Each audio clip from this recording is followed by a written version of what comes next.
Ako si Flerida, isang babaeng ubod ng tapang at ganda. Wala naman akong mahika, ngunit napaibig ko si Aladdin, ang prinsipe ng Persia. Ako'y naninirahan doon ng mapayapa. Pag-ibig namin puno ng kilig at sigla. Ngunit sa di ko inaasahan, aking minamahal ay nawalay ng biglaan. O aking Aladdin, aking minamahal, nabalitaan kong ika'y pupugutan.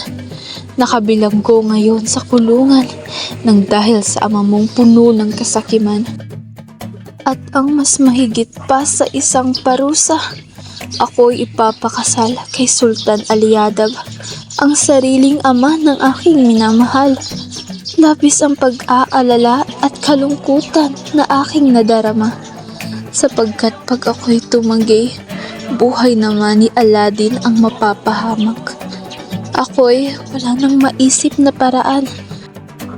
Ngunit hindi pwede, sapagkat puso ko'y hindi bayaran.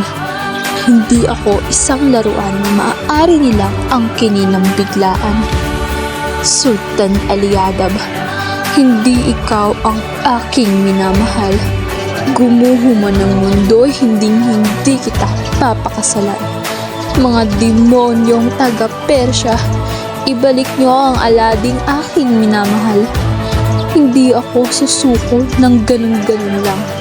Kaya sa araw ng aming kasal, ako'y tumakas upang hanapin ang aking Aladdin sinta.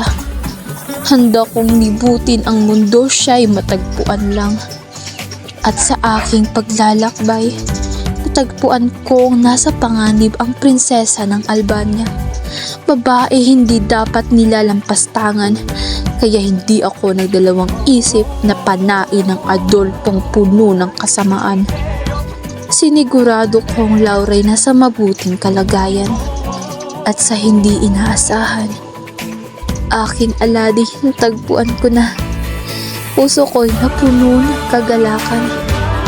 Kami sumama kina Florante at Laura, at di kalaunan, kami binasbasan bilang mga mamamayan ng Albania.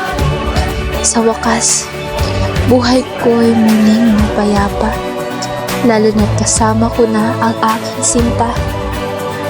Ako si Flerida, ang asawa ni Aladdin ng Persia, Ayeste, ang mamamayan ng Albania.